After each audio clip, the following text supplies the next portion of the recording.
여러분 안녕하세요. 고발뉴스의 안방마님 세케녀 곽현아입니다. 네, 50년 후 미디어가 살아남기 위해서는 서비스의 질과 신뢰성 이 두 가지를 갖춰야 된다고 세계 3대 뉴스 통신사 AFP 엠마뉴엘 어그 회장님께서 말씀하셨다고 하네요. 한마디로 어그로 방송하지 말라 뭐 이런 좋은 말씀이시겠죠.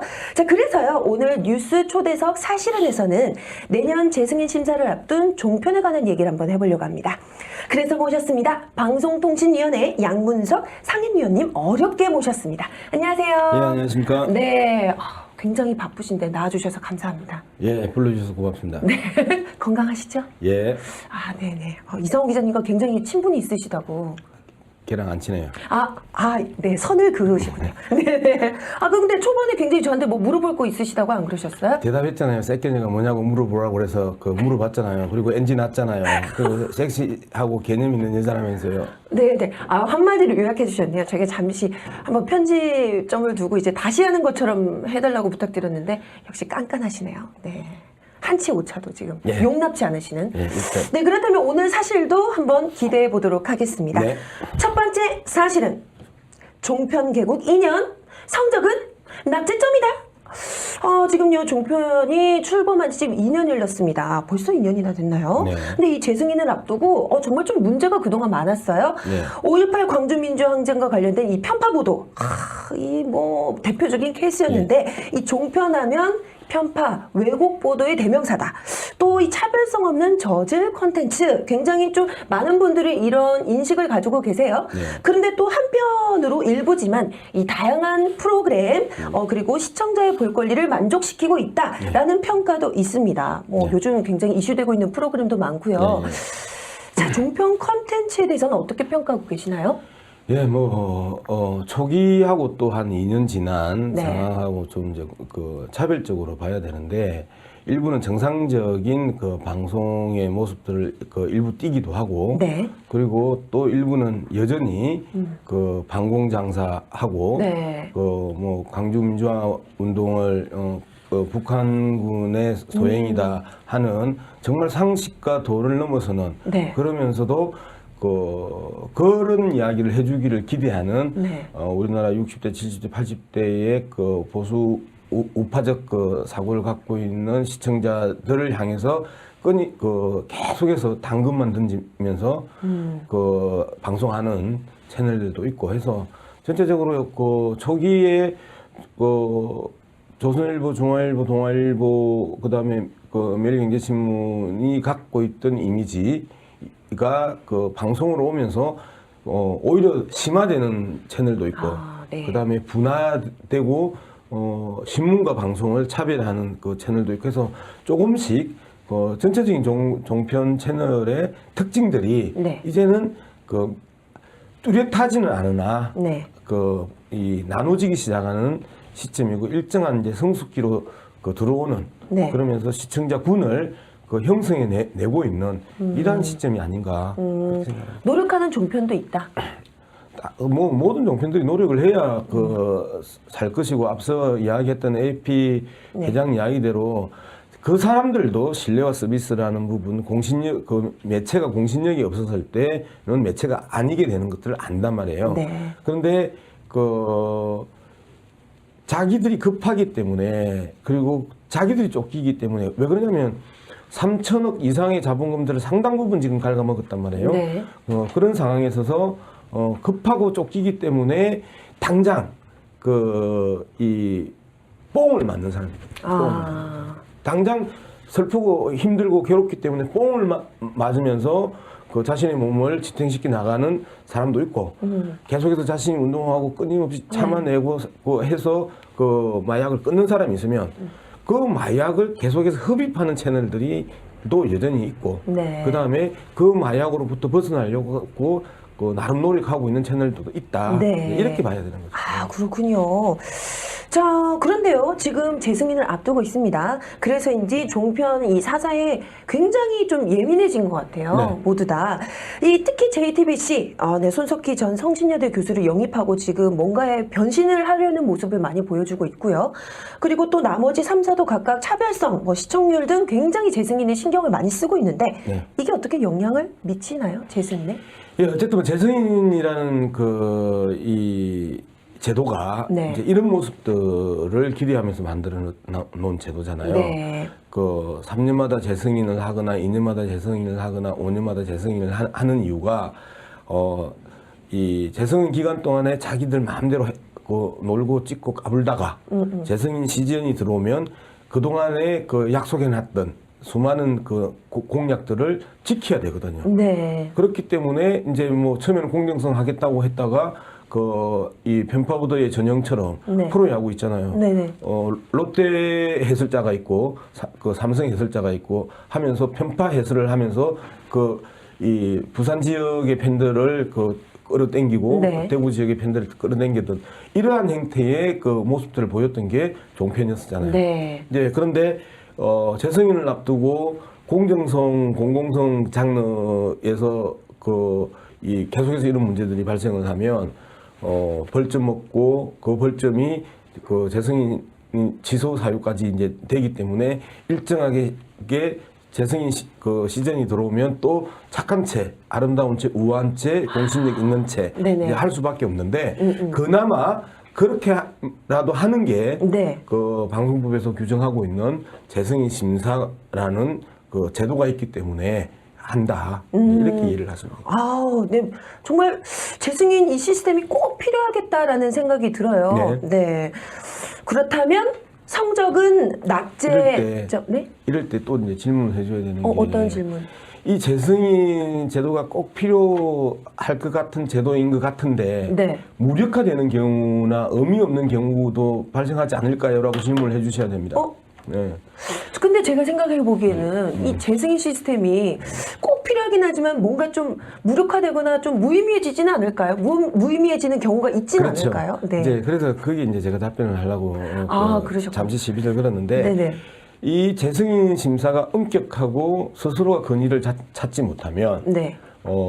그냥 기획실 몇몇 사람들이 이 올림픽 하듯이 네. 아시안 게임 하듯이 때가 되면 잠시 구성하고 생색 내고 흉내 내고 서류를 구비하는 수준에서 끝날 수가 있단 말이에요. 네. 그래서 종합편성 채널의 1차 재승인을 앞두고 상당히 엄격해야 된다. 그 다음에 재승인에 의해서 승인 취소, 승인 거부가 나와야 된다. 그래야 전체적으로 미디어 생태계, 특히 방송 생태계가 재생될 수 있다. 지금은 생태계가 엄청나게 어지럽혀지고 혼란스럽고 훼손되는 상황이라고 누구나 이야기를 한단 말이에요. 네. 아주 극우적 시각을 갖고 있는 논객들도 그렇게 이야기를 하고 있고, 네. 그 다음에 좌파적 시각을 갖고 있는 대부분의 많은 사람들이 그렇게 이야기하고 있고, 한국의 보수와 진보의 영역 전체가 미디어 개판이다라고 표현을 한단 말이에요. 그러면 미디어가 개판이면 그 개판을 어떻게 사람판으로 만들 것인가 라는 부분에 있어서 하나의 중요한 바로미터가 되고, 그 다음에 물을 맑게 하는 촉매제가 되기 네. 위해서는 이번 재승인에서 가장 혼탁하게 했던 주범 하나 정도는 정리해야 되는 거 아니냐. 그렇게 해야 재승인이라는 본래의 법적 정신, 그 다음에 사회합의적 정신이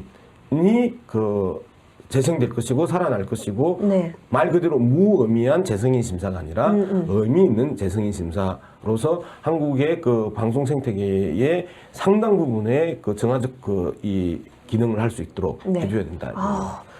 저 그냥 제가 궁금해서 그런 건데 예. 재승인은 어떤 절차를 거쳐서 되는 거예요? 예, 지금 이제 다음 주부터 방송통신위원회가 네. 재승인 심사와 관련해서 종편 3사가 보내온 이제 서류들, 네. 우리는 사업 계획서를 내서 승인을 얻었을 때 이런 약속을 했습니다. 근데 이런 약속에 대해서 이렇게 이 실천을 했습니다. 네. 그리고 이후에 이런 실천을 할 겁니다. 그래서 그 평가를 해주세요. 이제 네. 이게 그 심사 자료를 이제 내는 거고요. 네. 이제 이런 내용들을 당신들이 정말 실천을 했는가, 그 다음에 실천 가능성이 있는가, 네.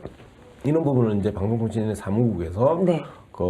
또 일정하게 실사를 합니다. 실사를 네. 하고 1월 이제 현재 지금 일정으로 보면 1월 말이나 2월 초 정도에 심사위원회를 구성을 합니다. 네. 그러면 심사위원회는 한 15명. 15명. 예, 그 뭐 법률, 회계, 기술, 그다음에 그 학계, 언론학 전문가, 그다음에 시민사회 뭐 이렇게 해서 그 영역별로 한 15인의 전문가를 그 심사위원으로 위촉을 하고. 근데 그게 어느 누구의 기준으로 뽑는 거예요? 예, 그것도 되게 중요하지 이제 않을까요? 방송통신위원회 기본적인 네. 그 관행은 심사위원장이 맡는 사람이 네. 상임위원이 우리는 5명이지 않습니까? 네. 방송통신의 위원장, 부위원장, 그다음에 상임위원 그 3명 해갖고 합의 5명인데 대통령이 위원장과 상임위원 1명을 그 지명을 하고요. 네. 그다음에 여당이 1명을 그 추천을 하고 네.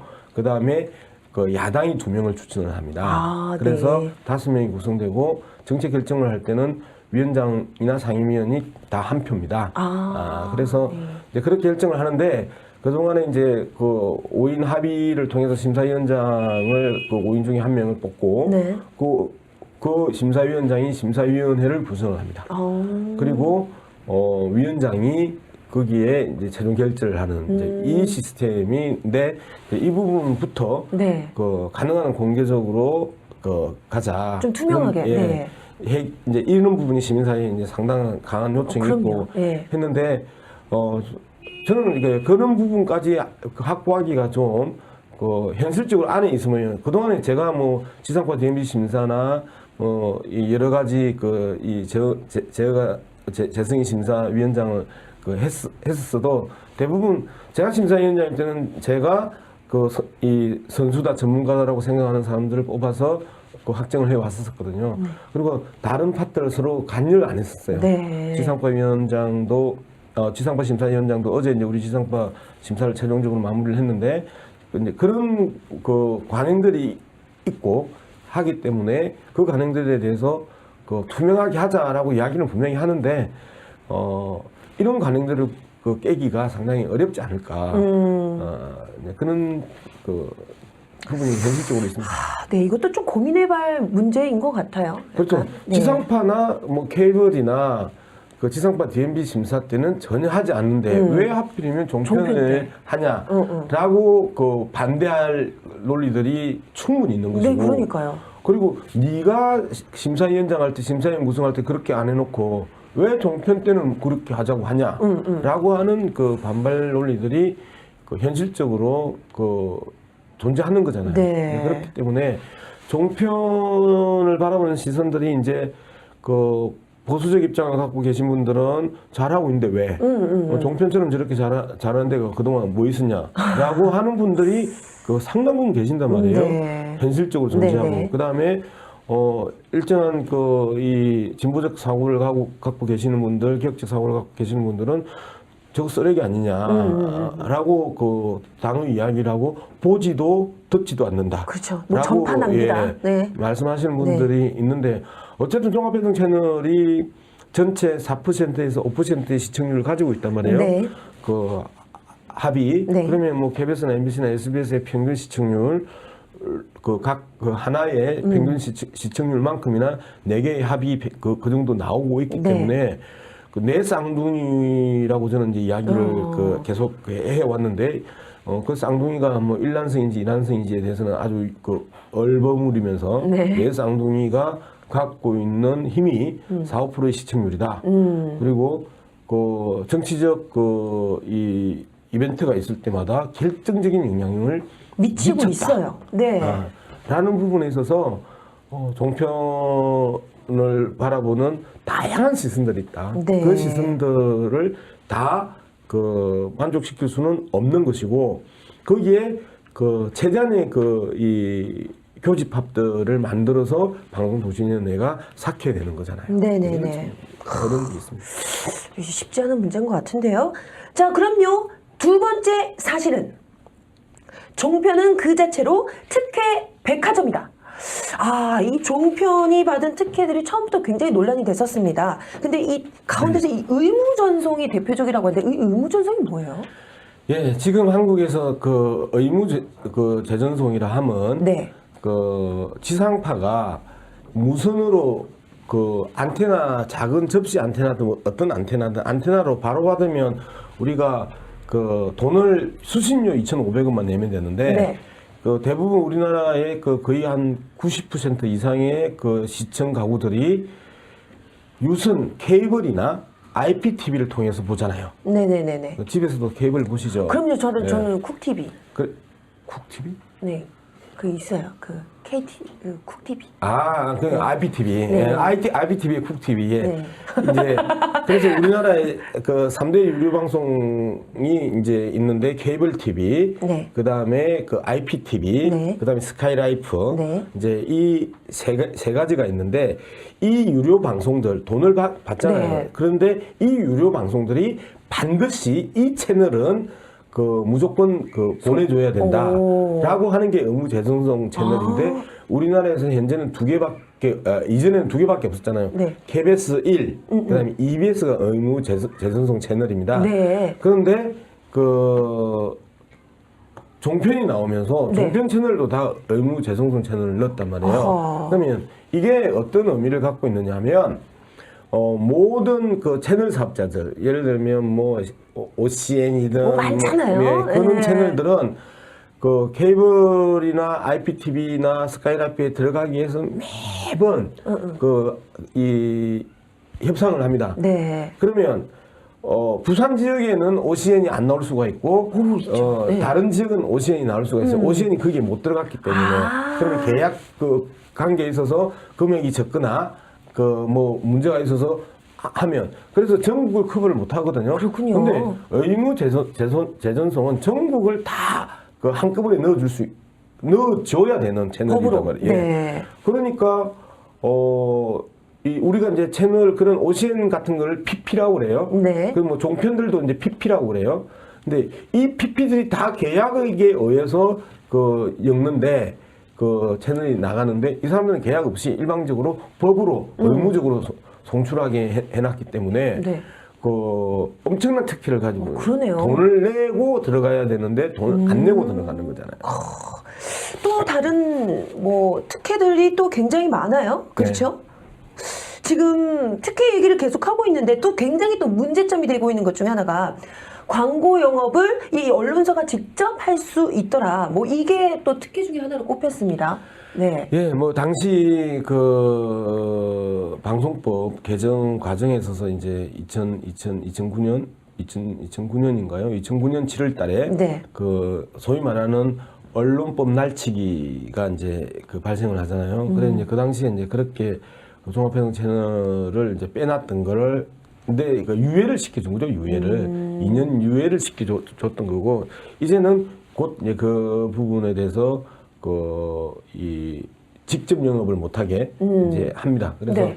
직접 영업을 못하게 한다는 거는 직거래를 못하게 한다는 네. 의미이기 때문에 네.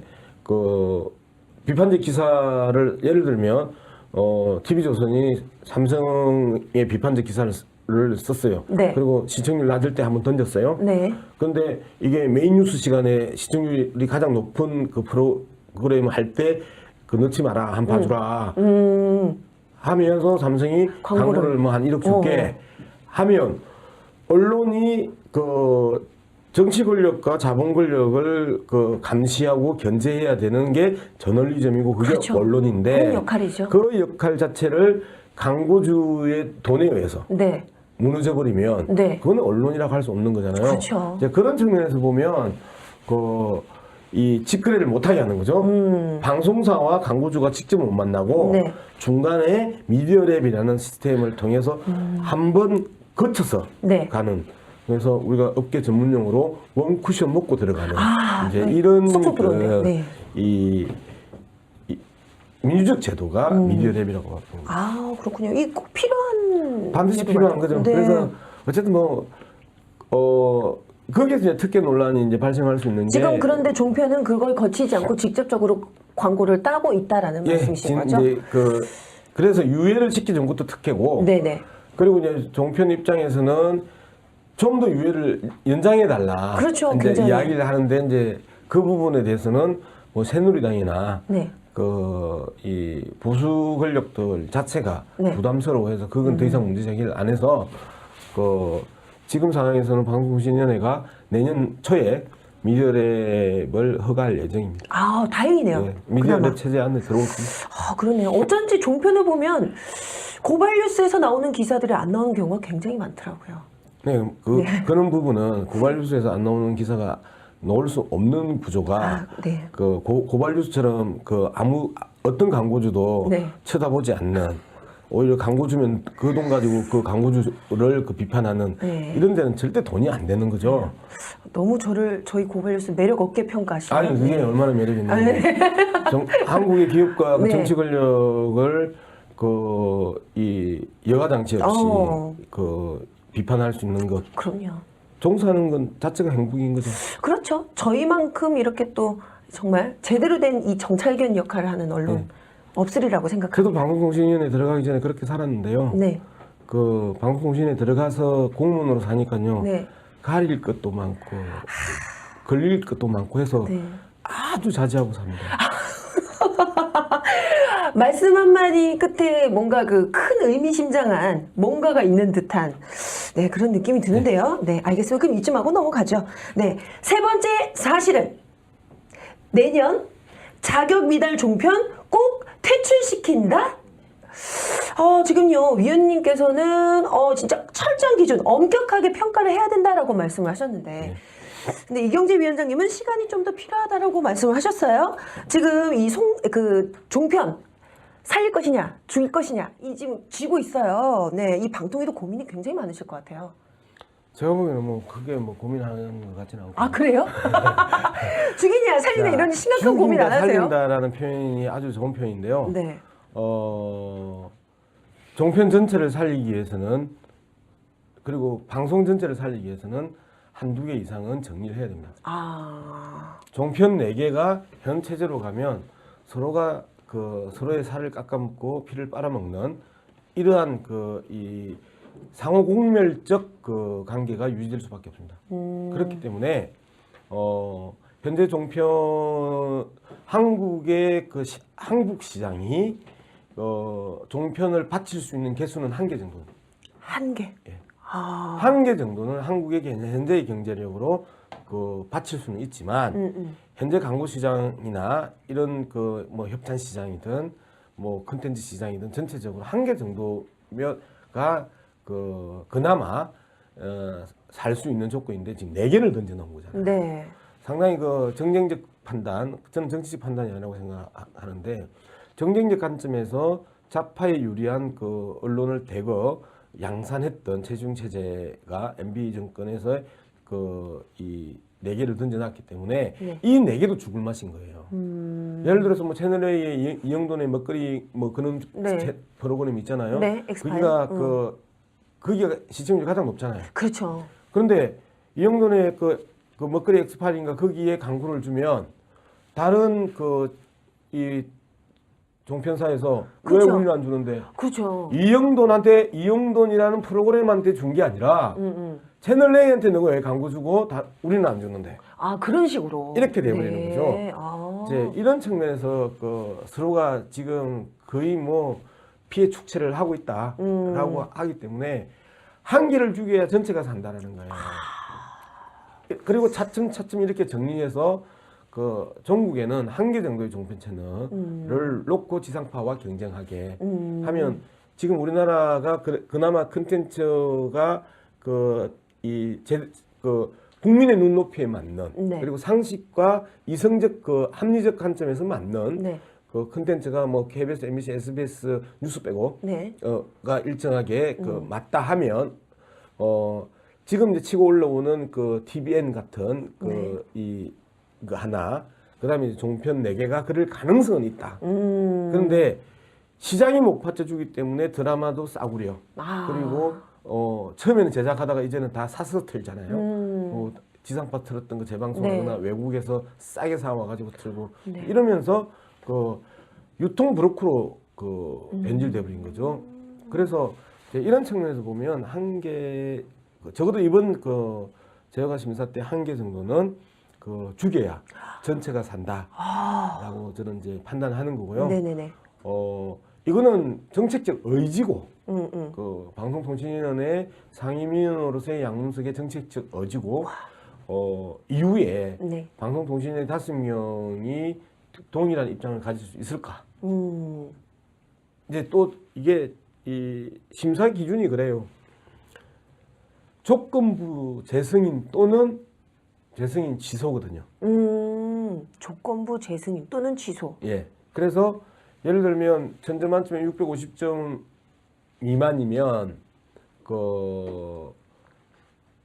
조건부 제어가 또는 재승인 취소고, 그다음에 공공성 공정성 항목과 장르 막 이 편성의 항목에 있어서 두 항목에 있어서 과락이면 또 그 조치를 취하는데, 만약에 제가 심사위원장을 하면 과락되면 무조건 탈락시키겠죠.